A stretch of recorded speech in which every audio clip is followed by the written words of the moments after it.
Symbols ground me, these powerful images that sometimes come to me in my dreams. And nature almost flows into my work in a sort of subliminal way. But I am conscious when I'm making marks that this is some aspect of water. The waters of the subconscious come up with these images and marks.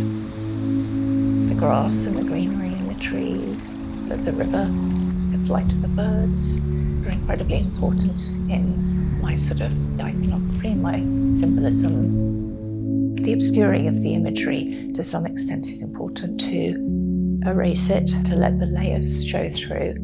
It allows for other imagery to emerge, and then it comes up in another way, maybe a more meaningful way.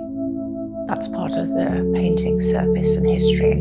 It's a kind of archaeology, excavating the self, going deep into what I don't know, what I might be able to do, and to see what I can come out with. What I see in my paintings, maybe other people will bring their experiences and maybe they will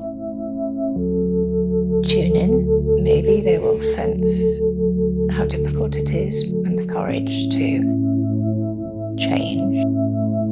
The painful aspect about making the work is, can I? So actually the transformation process is sort of moving through that. And you can have feelings of grief or anger or love. You can have all kinds of emotions. They're there, but they're underlying, and the work is being enacted out.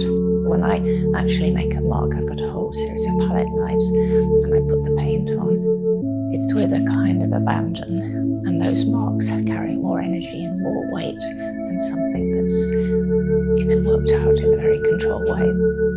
That experimental phase, those marks, and maybe it's painful to see the marks sometimes, but it means going into that, like digging deep to find the gold, really, to feel completely liberated and transformed.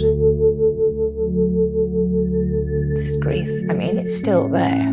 My need to work with my collages and use the recycled letters and diaries of my mother and my father. It's this excavating into family, getting to know my mother and my father. Now they're both passed away, getting to know them better.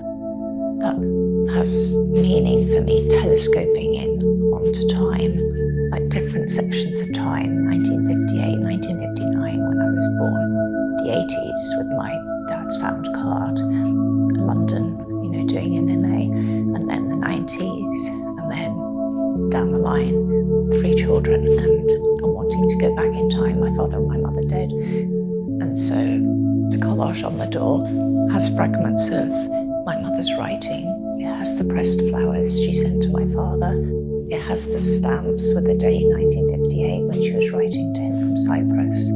It's a continuation of history to some extent. That's the alchemy. It's a lifetime's work.